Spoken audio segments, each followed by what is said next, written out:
Cette première voiture rappelée, c'est un Volkswagen Amarok. C'est un pick-up, il y en a très peu en France. Il est équipé d'un moteur 2 litres diesel. Alors l'opération n'a duré qu'une trentaine de minutes. Cela consiste à brancher un ordinateur sur la voiture, comme on le fait désormais à chaque révision classique. Sauf que là, il y avait une grosse mise à jour à faire pour enlever ce fameux logiciel clandestin qui permettait aux voitures du groupe Volkswagen de tricher pendant les tests d'homologation de pollution. Alors ça s'est passé derrière moi, dans cette concession Volkswagen du 15e arrondissement, et sa propriétaire est tout simplement venue ici à l'heure du déjeuner.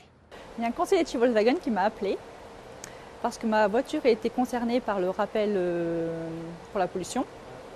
Donc on a convenu d'un rendez-vous aujourd'hui pour la remettre aux normes. Ça ne m'a pas inquiété parce qu'en fait, c'est Volkswagen et voilà, on n'a jamais eu de soucis avec Volkswagen, donc je n'ai pas été inquiétée. Et je suis cliente de Volkswagen depuis 20 ans et je resterai cliente de Volkswagen.